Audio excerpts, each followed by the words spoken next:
फिर भी सिलिंट्रेट में अंग अंतत्रों का अभाव था। जब हम प्लेटी एलिमेंथिज पर आए तो अंग और अंतन का विकास देखने को मिला, लेकिन वो भी पूरी तरह से नहीं। एसके एलिमेंथिज के अंतर्गत एक अंग तंत्र पाचन तंत्र का पूर्ण विकास देखने को मिला, लेकिन अन्य तंत्रों का उसमें भी क्या था, अभाव था। आज अब अगले फाइलम पर आ रहे हैं और इस फाइलम का नाम है दोस्तों एनीलिडा। एनीलिडा। अब एनीलिडा फाइलम के बारे में हम समझेंगे। एनीलिडा फाइलम, इसके जो जंतु हैं, सबसे पहले इनके वास स्थान का जिक्र कर लेते हैं। पोरीफेरा समुद्र में था, सिलिंट्रेट भी अधिकांश समुद्र में ही था।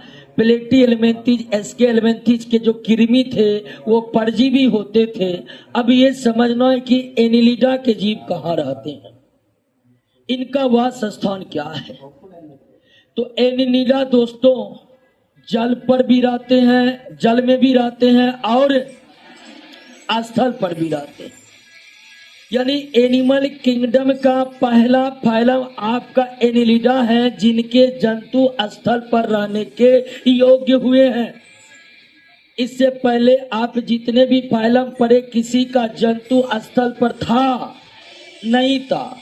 पोरीफेरा और सिलिंट्रेटा, पोरीफेरा और सिलिंट्रेटा जहां समुद्र के जल में ही पाए जाते थे मुख्य रूप से, तो कृमि जो प्लेटी एलिमेंथिज, एसके एलिमेंथिज का जंतु कृमि, वे परजीवी जीवन व्यतीत करते थे, यानी दूसरे के शरीर पर आश्रित थे। प्रथम फाइलम एनीलिडा है, जिनका जंतु का निवास स्थान कहाँ बना है, स्थल पर बना है। तो एनीलिडा के जंतु जल में भी पाए जाते हैं और स्थल में भी पाए जाते हैं। लवण जल में भी पाए जाते हैं और मीठे जल में भी पाए जाते हैं। लवण जल में भी पाए जाते हैं और मीठे जल में पाए जाते हैं। लेकिन स्थल पर जो ये पाए जाते हैं, ये केवल किस स्थल पर पाए जाते हैं, नम स्थल पर पाए जाते हैं। ये हर प्रकार के स्थल पर रहने का योग्य अभी नहीं हुआ है। एनीलिडा फाइलम के जंतु, एनीलिडा फाइलम के जंतु स्थल पर तो होते हैं, लेकिन किस प्रकार के स्थल पर, नम स्थल पर, यानी कि ऐसे स्थल जहां पर पानी लगा हुआ हो या नमी बहुत ज्यादा हो। आप इन्हें मरुस्थल में खोजिएगा, नहीं मिलेगा। ऐसे मैदानी इलाकों में खोजिएगा जहाँ की मिट्टियाँ काफी सख्त है, वहां भी नहीं मिलेगा। ये प्रायः किन स्थलों पर निवास करते हैं, नम स्थल पर। क्लियर हो गया। एनीलिडा फाइलम के जंतु जल में भी रहते हैं, स्थल पर भी रहते हैं। जल के अंतर्गत ये लवण जल अर्थात समुद्र में रहते हैं और मीठे जल नदी तालाब में भी रहते हैं। लेकिन एनीलिडा के जंतु किस स्थान पर आते हैं, नम स्थान पर आते हैं। कैसे स्थल पर आते हैं, नम स्थल पर आते हैं।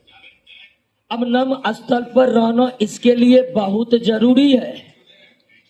नम स्थल पर रहना एनीलिडा के लिए बहुत जरूरी है। नम स्थल पर एनीलिडा क्यों नहीं रहते हैं, क्यों रहते हैं, क्यों ये सूखे स्थल पर रहने के योग्य नहीं है, कुछ देर में आपका ये प्रश्न क्लियर हो जाएगा। अगली विशेषता कि एनीलिड का जीव होते कैसे हैं। तो एनीलिड का जो शरीर है दोस्तों, वो बायलेटरल होता है। क्या होता है, बायलेटरल होता है, यानी द्विपार्श्व सम्मित होता है। एनीलिडा के जंतु भी क्या होते हैं, द्विपार्श्व सम्मित होते हैं। और इससे पहले हम बता दें कि पोरीफेरा और सिलिंट्रेटा के अलावे एनिमल किंगडम का जितना भी फाइलम है, सबके जंतु क्या है, केवल पोरीफेरा का एसिमेट्रिकल है, सिलिंट्रेटा का रेडियल है। उसके बाद दो फाइलम को छोड़ दीजिए, सारे फाइलम का जंतु बायलेटरल। अब इनका जो शारीरिक आकार होता है, बायलेटरल शरीर होता है।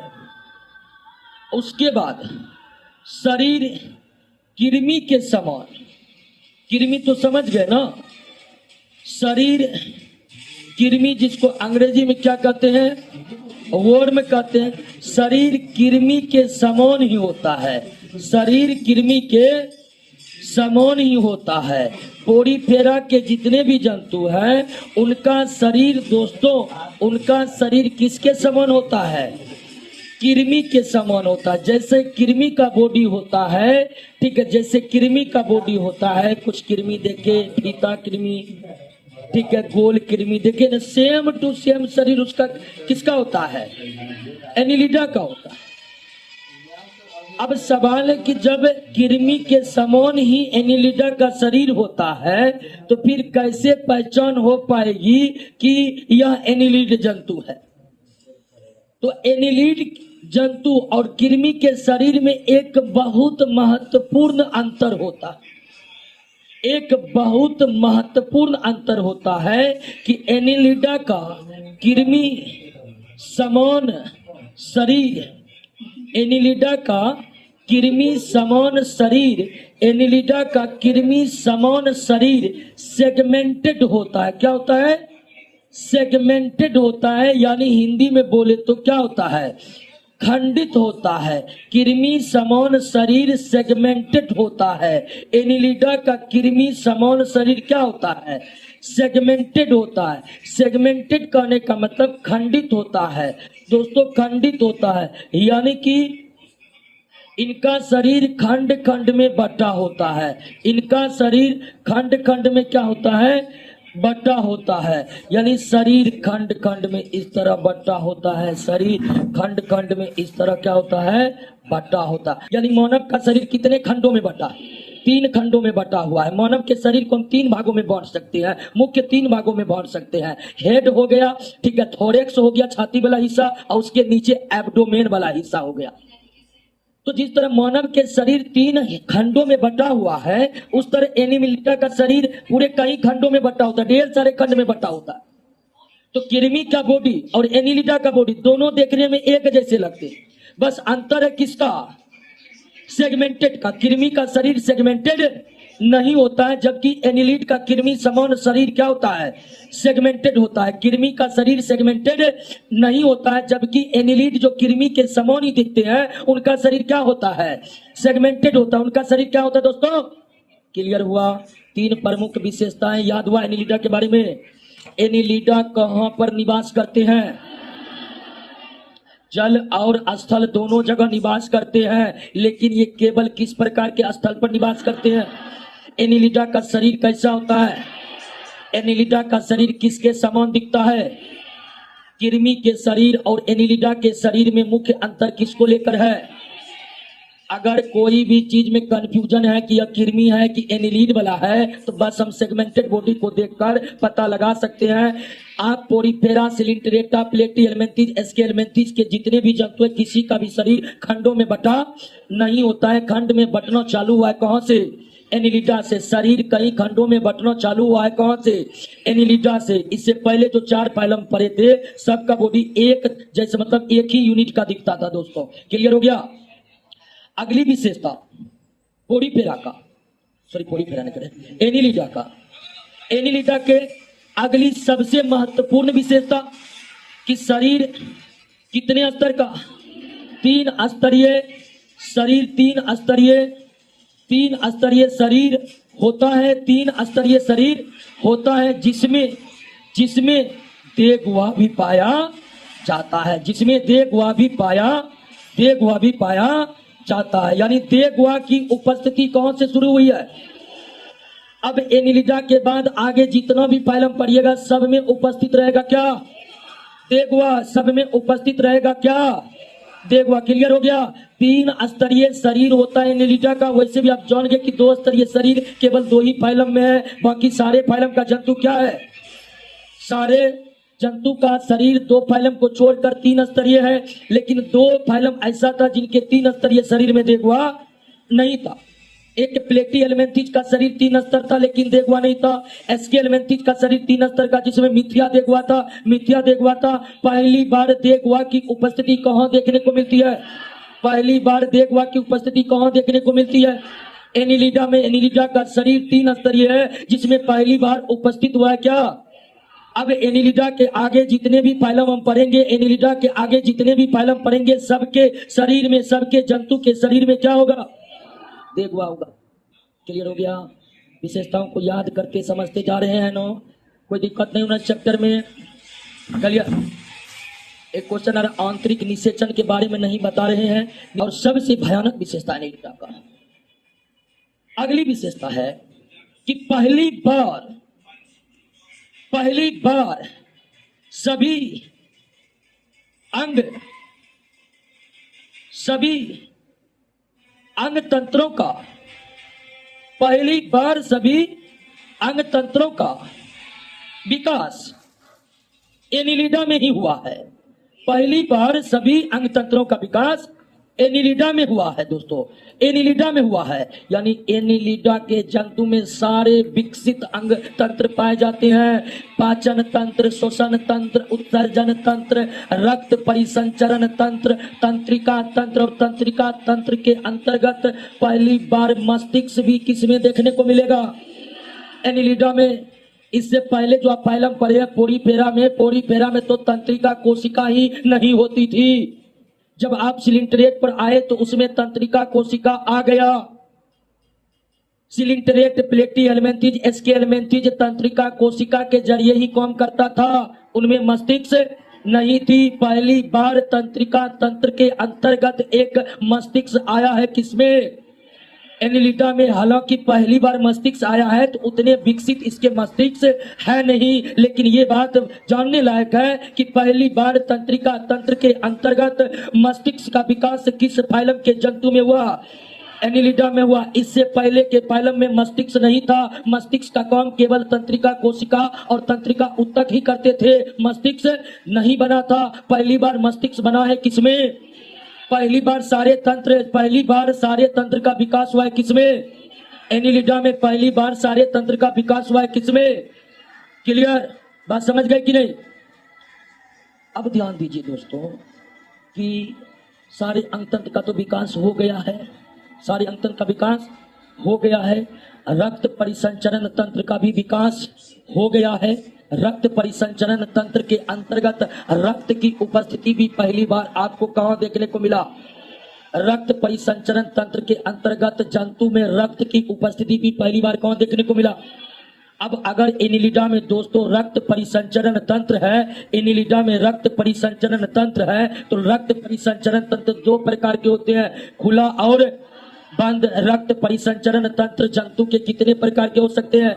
2 प्रकार के हो सकते हैं। कितने प्रकार के? 2 प्रकार के हो सकते हैं, खुला और बंद। तो एनिलिडा का कैसा है? तो एनिलिडा का है बंद। एनिलिडा कैसा है? बंद। एनिलिडा में पहली बार रक्त परिसंचरण तंत्र का विकास हुआ और एनिलिडा का रक्त परिसंचरण तंत्र कैसा है? बंद है। एनिलिडा का रक्त परिसंचरण तंत्र कैसा है? बंद है। और बंद रक्त परिसंचरण तंत्र का मतलब है कि रक्त का बहाव रक्त नलियों के द्वारा होता है।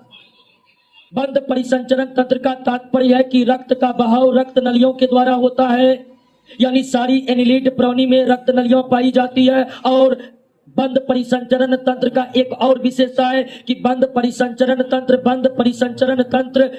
का रक्त लाल होता है और खुला रक्त परिसंचरण तंत्र का रंग लाल नहीं होता। और रक्त अगर लाल होता है तो हीमोग्लोबिन के कारण, लेकिन इस एनिलिड में रक्त परिसंचरण तंत्र बंद है, अर्थात एनिलिडा का जो रक्त है वो लाल ही है। लेकिन एक अंतर दोस्तों यहां पर यह होता है कि एनिलिडा के रक्त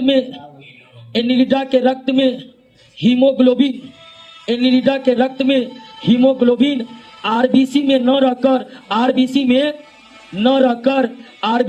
रहकर प्लाज्मा में पाए जाते हैं। किसमें पाए जाते हैं? प्लाज्मा में पाए जाते हैं। अगर मानव के ब्लड की बात करिएगा या मानव के अतिरिक्त अन्य सारे जीव जिनके रक्त लाल होते हैं, वो किसके कारण? रक्त का रंग लाल हीमोग्लोबिन के कारण ही होता है। और जितने भी जंतु के रक्त में हीमोग्लोबिन है वो हीमोग्लोबिन रेड ब्लड सेल में पाए जाते हैं। कहाँ पाए जाते हैं? लेकिन एनिलिडा के रक्त में आरबीसी तो है लेकिन उसमें हीमोग्लोबिन नहीं है। लेकिन हीमोग्लोबिन रक्त के किस हिस्से में है? प्लाज्मा वाले हिस्से में है। हीमोग्लोबिन एनिलिडा का आरबीसी में ना होकर किस में होता है? प्लाज्मा में होता है। हीमोग्लोबिन आरबीसी में ना रहकर कहाँ होता है? तो इसके रक्त परिसंचरण तंत्र की एक खास विशेषता है, पहली बार सारे अंग तंत्रों का विकास कहाँ देखने को मिलता है? क्लियर होते जा रहा है ना? एक बार फिर से देखिए, नहीं तो आगे बढ़ते जाएंगे, पीछे भूलते जाएंगे।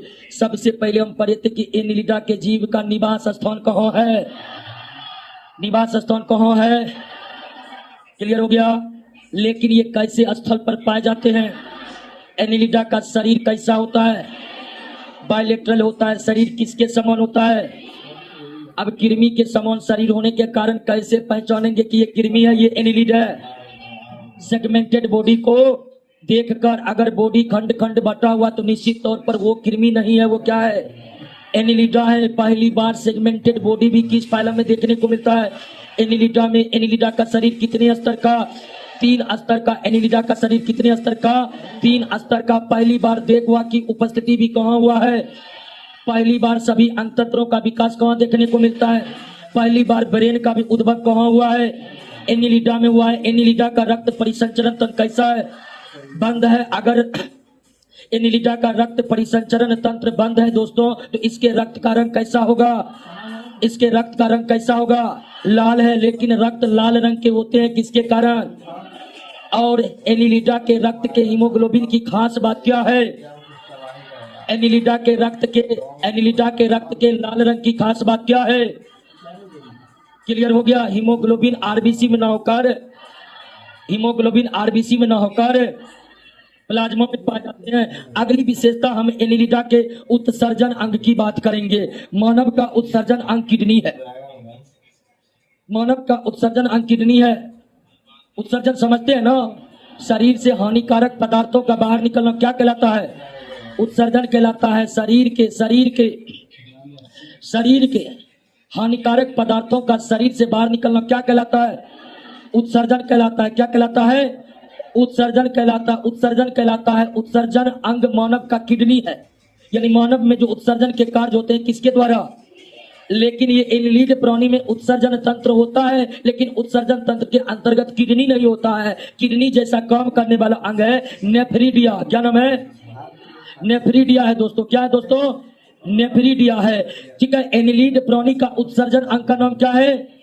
नेफ्रिडिया है। नेफ्रिडिया अंग एनिलिड प्राणी में ठीक वही काम करते हैं जो काम मानव शरीर में कौन करता है? किडनी। एनिलिड का नेफ्रिडिया ठीक उसी तरह काम करता है जिस तरह कौन काम करता है? जिस तरह मानव शरीर में किडनी कार्य करता है। क्लियर हो गया? डायरेक्ट यहां से प्रश्न पूछता है दोस्तों, डायरेक्ट। नेफ्रिडिया किसका उत्सर्जन अंग है? एनिलिडा का। Any problem? अब ध्यान दीजिए दोस्तों, एक चीज और समझना है कि एनिलिड का प्रचलन अंग क्या है? एनिलिड का प्रचलन अंग क्या है? एनिलिड गति करते हैं। एनिलिड क्या करते हैं? गति करते हैं, प्रचलन करते हैं। और इसका प्रचलन अंग का नाम है सूक। इसका प्रचलन अंग का नाम है सूक, जिसे अंग्रेजी में सेटी कहते हैं। क्या कहते हैं? सेटी या सेटा कहते हैं। ठीक है ना? एनिलिड प्राणी में चलने फिरने के लिए क्या होते हैं? सूक होते, एकदम छोटे छोटे महीन दोस्तों। एनिलिड का शरीर तो कृमि के समान होता है। एनिलिड का शरीर किसके समान होता है? कृमि के समान होता है। कृमि के समान शरीर जो होता है वो दोस्तों क्या होता है? सेगमेंटेड होता है। क्या होता है? सेगमेंटेड होता है। और इसी सेगमेंटेड बॉडी में एकदम पतला चलने फिरने के लिए क्या पाए जाते हैं? सूक पाए जाते हैं। बहुत महीन है, यानी कि स्पष्ट रूप से इसका सूक जो है वो माइक्रोस्कोप से ही दिखाई पड़ता है। स्पष्ट रूप से इसका जो सूक है यानी कि सेटा है वह किससे दिखाई पड़ता है? खुली आंखों से आपको स्पष्ट नहीं दिखाई पड़ेगा। खुली आंखों से स्पष्ट नहीं दिखाई पड़ेगा। ठीक है? खुली आंखों से स्पष्ट नहीं दिखाई पड़ेगा। तो चलने फिरने के लिए एनिलिडा के प्राणी में क्या पाया जाता है? सूक पाया जाता है। चलने फिरने के लिए एनिलिड प्राणी में क्या पाया जाता है? सूक पाया जाता है। क्या पाया जाता है दोस्तों? सूक पाया जाता है। अब अगली विशेषता इसका समझिए दोस्तों कि जितने भी एनिलिड प्राणी है उसमें श्वसन जो है उसमें श्वसन अंग के नाम श्वसन के रूप में क्या पाए जाते हैं? गिल्स पाए जाते हैं। ये गिल्स मछली में भी पाया जाता है। तो गिल्स जो जलीय एनिलिडा है, ऐसे एनिलिडा जो जलीय है दोस्तों, ऐसा एनिलिडा जो जलीय है उसमें श्वसन अंग के रूप में क्या पाए जाते हैं? गिल्स। गिल्स वही श्वसन अंग है जिसके द्वारा मछली सांस लेने छोड़ने का कार्य करते हैं। तो जलीय एनिलिडा किसके माध्यम से श्वसन करते हैं? गिल्स के माध्यम से श्वसन करते हैं। यानी गिल्स वैसा ही अंग है जैसा अंग हमारा फेफड़ा है। जो काम मानव शरीर में फेफड़ा करता है वही काम एनिलिडा में कौन करता है? गिल्स करता है। लेकिन दोस्तों जो स्थल पर रहते हैं, दोस्तों जो स्थल पर आते हैं वे नम त्वचा से सांस लेते हैं, नम त्वचा से सांस लेते छोड़ते हैं, नम त्वचा से सांस लेते छोड़ते हैं। जो स्थलीय एनिलिड है, जो स्थल पर पाए जाते हैं, वह एनिलिड सांस किसके माध्यम से लेते हैं? नम त्वचा से लेते हैं। और नम त्वचा नहीं रहेगा तो फिर स्थलीय एनिलिड श्वसन नहीं कर पाएगा। इसीलिए एनिलिड केवल ऐसे स्थल पर पाए जाते हैं जहां नमी लगातार बनी रहती। क्लियर हो गया? तो एनिलिड में दो तरह से श्वसन होता है। एनिलिड में कितने तरह से श्वसन होता है? जल में जो रहते हैं उसमें गिल्स के द्वारा, और जो स्थल पर रहते हैं नम त्वचा के द्वारा। अब ध्यान दीजिए, ऐसा नहीं है कि सारे एनिलिड दोनों से सांस लेंगे। मेढक में भी गिल्स भी रहते हैं और नम है, लेकिन मेढक दोनों जगह आसानी से रह सकता है। लेकिन एनिलिड में जिसमें गिल्स होता है उसमें गिल्स है, उसमें श्वसन नम त्वचा से नहीं होता। जो एनिलिड नम त्वचा पर होते हैं दोस्तों, जो एनिलिड नम त्वचा नम स्थल पर होते हैं, जो एनिलिड नम स्थल पर होते हैं उनमें गिल्स नहीं होते। तो जिसमें गिल्स होता है वो गिल्स, उसमें गिल्स ही है श्वसन के लिए, नम त्वचा से वो श्वसन नहीं कर सकता है। और जो स्थल पर आने वाले एनिलिड है वो नम त्वचा से श्वसन करते हैं, उनमें श्वसन के लिए गिल्स नहीं पाए जाते। क्लियर हो गया? अब ये कैसे रहते हैं अकेले समूह में? दोस्तों एनिलिड जो होते हैं वो स्वतंत्र जीवी होते हैं। क्या होते हैं? मानव भी स्वतंत्र जीवी है, यानी स्वतंत्र रूप से पृथ्वी के पर्यावरण में रहते हैं और अपने भोजनों की तलाश करते हैं। तो अधिकांश एनिलिड प्राणी जो होते हैं वो क्या होते हैं? स्वतंत्र जीवी होते हैं। अधिकांश एनिलिड प्राणी जो होते हैं वो क्या होते हैं? लेकिन कुछ एनिलिड प्राणी जो है, कुछ एनिलिड प्राणी जो है वो क्या होते हैं? परजीवी। जैसे जोंक का नाम सुने हैं? जोंक एक एनिलिड प्राणी है। जोंक क्या है? एनिलिड प्राणी है। जोंक क्या है दोस्तों? एनिलिड प्राणी। और जोंक कैसा जीवन जीता है? परजीवी जीवन जीता है। लेकिन जोंक बाह्य परजीवी है। जोंक क्या है? ये जोंक परजीवी जीवन जीता है। तो जिस शरीर पर ये आश्रित रहता है उसके भीतर नहीं रहता, लेकिन बाहर में ही चिपका रहता है। जोंक परजीवी है, लेकिन कैसा परजीवी है? बाह्य परजीवी है। जोंक परजीवी है लेकिन कैसा परजीवी है? बाह्य परजीवी है। क्लियर हुआ? बात समझे कि नहीं समझे? अब ध्यान दीजिए दोस्तों,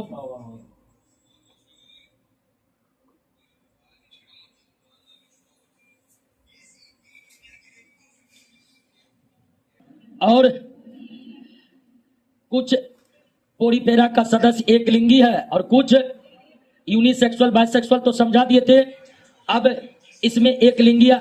अब जनन तो केवल अवलैंगिक होगा, क्योंकि अलैंगिक जनन की प्रक्रिया सेंटिनेटा के बाद ही क्या हो चुका है? बंद हो चुका है। तो एनिलिड में कैसा जनन होगा? लैंगिक जनन होगा। लैंगिक जनन के दौरान किसका निर्माण होगा? अंडा का निर्माण होगा। और अंडा के बाद इसमें क्या बनता है? लार्वा। लार्वा के बाद ये बनता है दोस्तों क्या? वयस्क। तो एनिलिड का जो लार्वा अवस्था होता है दोस्तों, इस लार्वा अवस्था को कहते हैं ट्रेकोफोर कहते हैं। क्या कहते हैं? ट्रेकोफोर कहते हैं। एनिलिडा के प्राणी लैंगिक जनन के अंतर्गत क्या उत्पन्न करते हैं? अंडा। और अंडा विकास करके क्या बनता है? लार्वा। और इसके लार्वा को किस नाम से जाना जाता है? इसके लार्वा को किस नाम से जाना जाता है?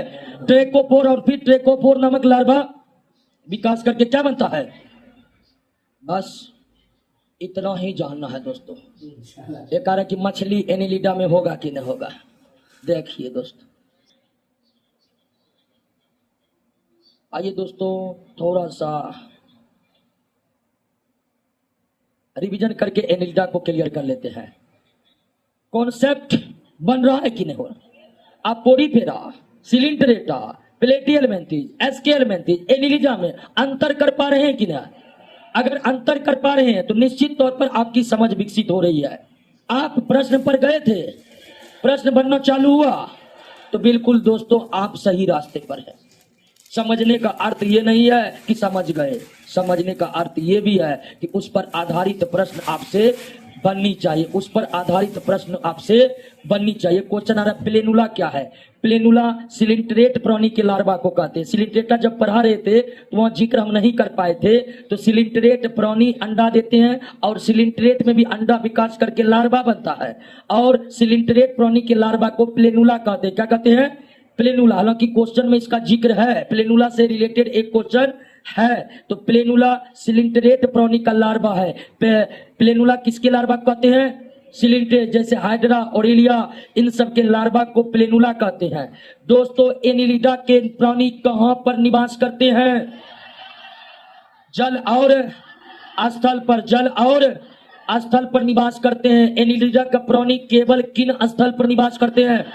नम स्थल पर निवास करते हैं। और एनिलिडा का प्राणी नम स्थल पर निवास इसलिए करते हैं दोस्तों, क्योंकि यह नम त्वचा से सांस लेता है। ये नम त्वचा से सांस लेता है, इसीलिए नम त्वचा से सांस लेता रहे, इसलिए ये केवल कैसे स्थल पर पाए जाते हैं? नम स्थल पर पाए जाते हैं। एनिलिडा के शरीर कैसा होता है? बायलेटरल होता है। एनिलिडा के बायलेटरल शरीर किसके समान होता है? कृमि के समान होता है। कृमि के समान एनिलिडा का शरीर कृमि से किस प्रकार अलग है? एनिलिडा का बॉडी सेगमेंटेड होता है, खंडों में बटा होता है, जबकि कृमि का ऐसा। एनिलिडा का शरीर कितने स्तर का होता है? और एनिलिडा के 3 स्तरीय शरीर की कौन सी खास बात है? इसमें देगुआ पाई जाती है। पूरे एनिमल किंगडम में पहली बार देगुआ की उपस्थिति कहां हुई है? पहली बार देगुआ की उपस्थिति कहां हुई है? एनिलिडा में हुआ है। एनिलिडा में पहली बार सारे अंग तंत्रों का विकास भी कहां है? एनिलिडा में, यानी कि पोरीफेरा से स्केलेमेंथिस तक अंग तंत्र सब विकसित नहीं हुआ था। सारे अंग तंत्र का विकास पहली बार कहां देखने को मिलता है? पहली बार सारे अंग तंत्रों का विकास कहां देखने को मिलता है? एनिलिडा में देखने को मिलता है। एनिलिडा में रक्त परिसंचरण तंत्र कैसा होता है? बंद होता है। एनिलिडा के रक्त का रंग कैसा होता है?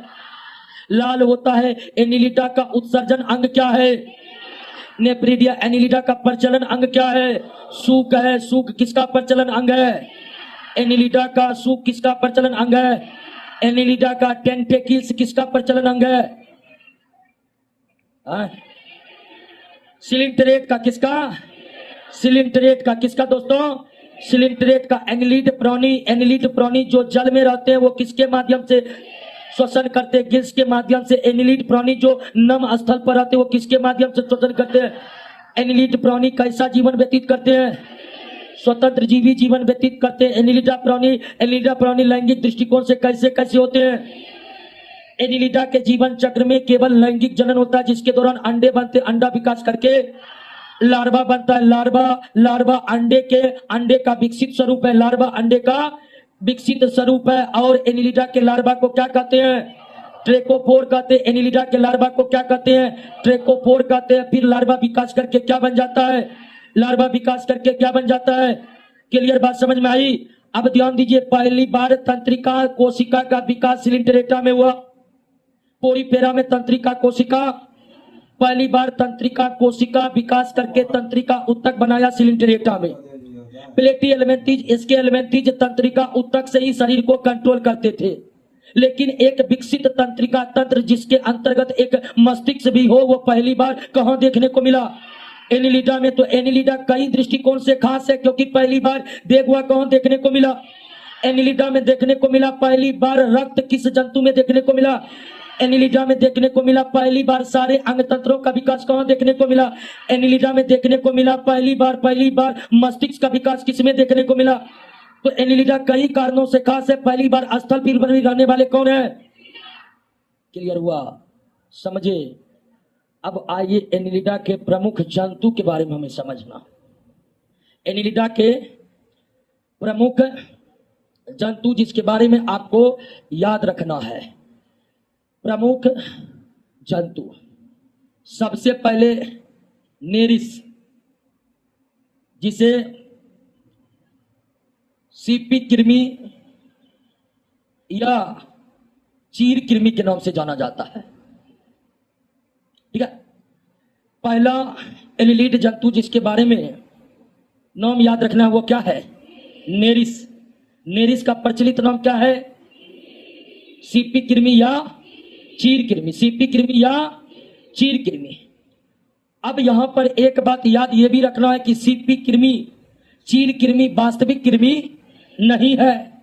वास्तविक कृमि वही होगा जो प्लेटी हेलमिंथेस और एसके हेलमिंथेस में होगा। वास्तविक कृमि वही होगा जो प्लेटी हेलमिंथेस और, तो इसके नाम में कृमि लगा है, लेकिन ये वास्तविक कृमि, कृमि के समान शरीर दिखता है किसका? नेरिस का। इसीलिए इसे सीपी कृमि, चील कृमि कहा जाता है। ये समुद्री एनिलिड है, यानी समुद्र में पाए जाते हैं। क्लियर? दूसरा नाम रखना पड़ेगा आपको एफ्रोडाइट। एफ्रोडाइट, इसे समुद्री चूहा कहते हैं। क्या कहते हैं? समुद्री चूहा, क्योंकि यह चूहा के तरह ही दिखता है। एफ्रोडाइट समुद्री एनिलिड है और यह देखने में कैसे दिखते हैं? चूहा के समान दिखते हैं, इसीलिए एफ्रोडाइट को क्या कहते हैं? समुद्री चूहा। और मिस्टेक नहीं करिएगा, क्योंकि आगे एक और जंतु पढ़ेंगे जिसका नाम क्या है? काइटन। और काइटन को कहते हैं समुद्री चूहिया। तो समुद्री चूहा अलग है, समुद्री चूहिया अलग है। समुद्री चूहिया एनिलिड प्राणी नहीं है। समुद्री चूहिया एनिलिड प्राणी, लेकिन समुद्री चूहा एनिलिड प्राणी है। तो मिस्टेक नहीं करना है दोस्तों। समुद्री चूहा अलग जंतु है और समुद्री चूहिया अलग जंतु है। समुद्री चूहा एफ्रोडाइट को कहते हैं और समुद्री चूहिया काइटन को कहते हैं। और काइटन आगे चलकर हम मोलस्का फाइलम के बारे में पढ़ेंगे। ये काइटन मोलस्का फाइलम का जीव है। क्लियर हो गया? और एनिलिड का जो सबसे चर्चित जीव वो है आपका कौन? जोंक। जोंक और हीरू डिनेरिया, इसका वैज्ञानिक नाम क्या है? हीरू डिनेरिया। जोंक का वैज्ञानिक नाम एग्जाम में खूब पूछा गया है। जोंक का वैज्ञानिक नाम क्या है? हीरू डिनेरिया। जोंक का वैज्ञानिक नाम क्या है? और यहां पर एक याद रखना है कि जोंक एक प्रकार क्या है? बाह्य परजीवी है। दोस्तों जितने भी जीव परजीवी जीवन जीते हैं ना, तो जो परजीवी जीवन जीते हैं वो शरीर के भीतर आश्रित रहते हैं। परजीवी जीवन जीने वाले जितने भी जंतु हैं, परजीवी जीवन जीने वाले जितने भी जंतु हैं, वो शरीर के भीतर में निवास करते हैं, जिस शरीर पर आश्रित रहते हैं। लेकिन जोंक भी परजीवी जीवन व्यतीत करता है, लेकिन जिस शरीर पर यह आश्रित रहता है दोस्तों, जिस शरीर पर यह आश्रित रहता है उस शरीर के बाहर से ही चिपका रहता है, उसके शरीर के अंदर नहीं रहता है। तो जोंक एक प्रकार का कैसा परजीवी है? बाह्य परजीवी है। जोंक एक प्रकार का कैसा परजीवी है? बाह्य परजीवी है। जोंक एक प्रकार का कैसा परजीवी है? और अगला जो नाम याद रखना पड़ेगा आपको, केचुआ। केचुआ यानी क्या? अर्थ वॉर्म। अर्थ, अब देखिए इसके भी नाम में वॉर्म लगा हुआ है, लेकिन ये वास्तव में वॉर्म नहीं है। और केचुआ का वैज्ञानिक नाम है फेरी टीमा। फेरी टीमा पोस्टुमा। पेरिटीमा पोस्टुमा। पेरिटीमा, फेरिटीमा पोस्टुमा किसका वैज्ञानिक नाम है? केचुआ का। और केचुआ किसानों का मित्र कहलाता है। किसानों का मित्र कहलाता। आप जानते होंगे कि जैविक खाद बनाने में केचुआ की भूमिका बहुत अहम है। गोबर को एक कंपोस्ट खाद बनाने में किसका योगदान है? केचुआ का योगदान है। केचुआ का योगदान है। केचुआ ही गोबर को एक बेहतरीन जैविक उर्वरक में परिवर्तित करते हैं। केचुआ जिस खेत में रहता है उस खेत को भुरभुरा बनाता है, जिससे हवा का प्रवेश भूमि के भीतर होता है, जिससे भूमि के भीतर ऑक्सीजन की मात्रा बढ़ती है और पौधों का स्वस्थ विकास होता है। इस कारण केचुआ को किसानों का मित्र, उर्वरता का बैरोमीटर कहा जाता है। केचुआ को उर्वरता का बैरोमीटर कहा जाता है। केचुआ जितना अधिक खेतों में है, समझिए कि उस खेतों की उर्वरता उतनी ही अधिक है, उनकी उर्वरता उतनी ही अधिक है। क्लियर हो गया? कोई दिक्कत नहीं ना? बस 4 जंतु के बारे में याद रखना होगा। सीपी कृमि या चील कृमि वास्तविक कृमि है। समुद्री चूहा किसका प्रचलित नाम है? एफ्रोडाइट का। जोंक किस प्रकार का परजीवी है? जोंक किस प्रकार का परजीवी है? बाह्य परजीवी है। क्लियर हो गया दोस्तों? क्या हम एनिलिडा को बेहतरीन तरीके से समझ चुके हैं? क्या हम पोरीफेरा से लेकर एनिलिडा तक के विकास की प्रक्रिया को समझ रहे हैं? अब दोस्तों हम एनिलिडा पर जब आ गए तो एक विकसित जीव हमें मिल चुका है। सब अंगतंत्र का विकास हो चुका है, मस्तिष्क का विकास हो चुका है, अब कुछ भी विकास बाकी नहीं है। इसलिए आगे के फाइलम जाएंगे, आगे के फाइलम में हमारे पास कई प्रश्न रहना ही नहीं चाहिए। उदाहरण के लिए आगे जितने फाइलम पढ़ेंगे सबका शरीर 3 स्तर का होगा, उसमें देखुआ होगा। आगे जितना भी फाइलम पढ़ेंगे सबका अंग तंत्र पूरी तरह से विकसित होगा। आगे जितना भी फाइलम पढ़ेंगे सबका शरीर बायलेटरल होगा। आगे जितना भी फाइलम पढ़ेंगे सब लैंगिक जनन करेगा, अंडा देगा, जो बच्चा देगा उसको अलग से पढ़ेंगे। एनिलिडा बाउंड्री लाइन है। एनिलिडा से पहले विकास नहीं, एनिलिडा के बाद विकास ही विकास, एनिलिडा के बाद विकास ही विकास। दोस्तों क्लियर हो गया, समझ गए? दोस्तों बहुत अधिक गर्मी है इसलिए क्लास को यहीं पर रोक देते हैं, ठीक है? नहीं तो ऑर्थोपोडा पर आएंगे, बहुत विशाल फैलम है और देख रहे हैं सब मायूस हुए हैं, तो थोड़ी गर्मी है तो धीमी गति से पढ़ाई चालू करते हैं, ठीक है ना? तो ऑर्थोपोडा पर हम कल आएंगे, ऑर्थोपोडा पर कल आएंगे, कोई दिक्कत? एनिलिडा को बेहतरीन तरीके से समझे, सब उतावले हैं जाने के लिए, ठीक है? पढ़ाइए, और आप जेल में बंद नहीं थे।